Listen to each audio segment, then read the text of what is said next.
سوال اخیران یعنی که یک شخص زنش طلاق میدهد در حالی که یکم بار است و از 9 طلاق کردم از 3 زیاد میگه چند؟ در همین حالت چند؟ یکم 9 رقم 9 از 3 زیاد میگوید در یکم بار آیا 3 طلاق باید میشود قایم میشه یا که یک تا سه طلاقش به سه طلاق میشد. از وای زیادتی 6 طلاق دیگهش به دین الله تعالی مسخره کرده است.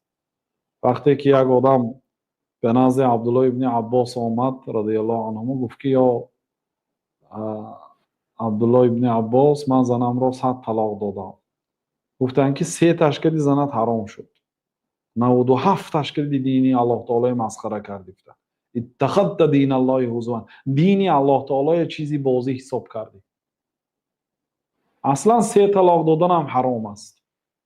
اصلا کسی که از زنش جدا شده نمیشد 1 طلاق بس است. 1 طلاق کدی مسئله حل میشد، میتونه زنش شوهر کند. 1 طلاق کدی چی دکار 3 طلاق داده؟ کاش 3 طلاق داده ایستاد آخر در همون قولش. اینا 9 طلاق میته و پشیمان میشه. کسی که 3 طلاق میته در نزد 4 مذهب زنش 3 طلاق میشه. مذهب ابو حنیفه، مالک، شافعی، احمد، حتی امام بخاری هم در همین، حتی 99% علما کسی 3 طلاق میتید 3 تا حساب میشه. یک تا شیخ الاسلام تیمیه و ابن القیم.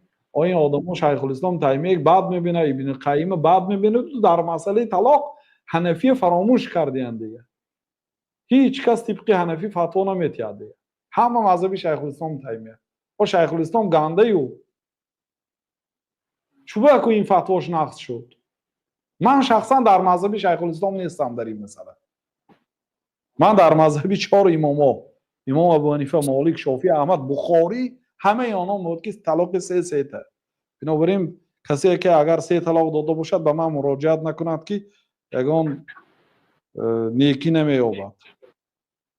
یعنی به قول بعضی شنیده میگه که در این حالت 1 طلاق واقع میشه خیلی یعنی که شیخ این الاسلام نادرست. تیمیه گفتگیان.